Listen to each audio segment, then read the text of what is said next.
We believe that placing a cell tower here is short-sighted and, in fact, maybe simply looking for the easy way out of solving a problem on the island. I am a member of the Assembly, and state law requires whenever there is any type of parkland alienation, whenever you modify an existing park in any way, or give up any amount of property, I should say, within an existing park, a state law must be passed. We put that into law well before I became an assemblyman because we value our parks and we don't want there to be any type of kind of random or arbitrary attempt to reduce the amount of parklands or to make changes that might not be popular with park users. So a state law is required to do what the Grand Island Town Board voted to do on Monday.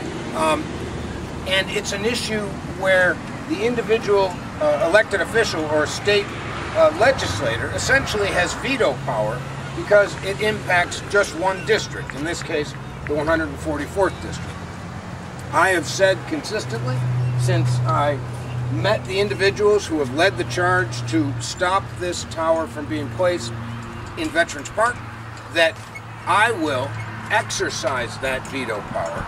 Now, it's an unwritten power, but I also chair the Local Governments Committee in the State Assembly, and any parkland alienation legislation that passes through Albany, that passes through the State Assembly, has to go through my committee. And Assembly members aren't that powerful, but there is the power of the chair. The chair sets the agenda. I'm the chair, and I can tell you that if somehow a bill was introduced affecting this park and in a negative way, such as a cell tower, I would not put such legislation on the agenda. In short, what the town board voted to do on Monday will not happen as long as I'm in the State Assembly. I advised the town board and anyone else who wanted to listen that it wouldn't happen and that they ought to change direction, because this is an issue that needs to be resolved. And simply passing a resolution that says this is the direction we want to go in simply delays the process, because I've said such legislation would be dead on arrival. Public safety liability. As Sam mentioned, this past Monday, the Grand Island Town Board voted unanimously to approve Verizon's tower here in the park. And as Sam had said, the town approval is not the last step. They also require the state legislation to allow commercial development in the form of the state parkland alienation law. As Sam said, I've sort of been the de facto leader of the fight here. And in the last 6 months, I've learned a lot about cell towers and a lot about how this town government operates.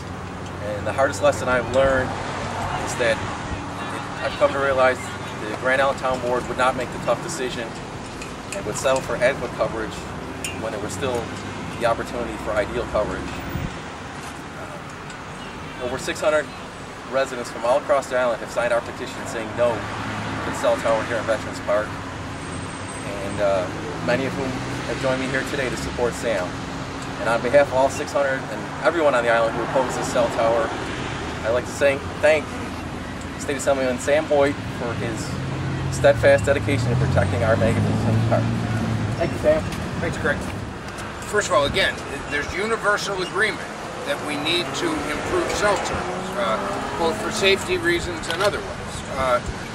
We would say, certainly I would say, let's go back to the drawing board, because when you're considering options, you have to consider viable options. We have said consistently, as we did here this morning, that Veterans Park is dead on arrival. For this group of individuals, myself as well, who place a great value on this town park, the message we're sending isn't just no to a cell tower. It's no to taking parkland that belongs to the citizens, that has a very, very specific purpose, and using it for other purposes. Development. We're talking about developing a park. Action, as I said earlier, on Monday, simply delays the discussion, delays the solution to the problem. And you want to know something? Verizon knows this. Verizon has all sorts of hotshot attorneys. They know how Albany works.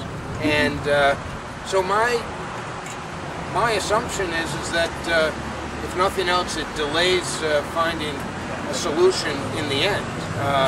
But I would suggest that all parties go back to the drawing board, take Veterans Park out of the discussion completely, and focus on the options that are on the table, or expanding the search for other viable options on the island.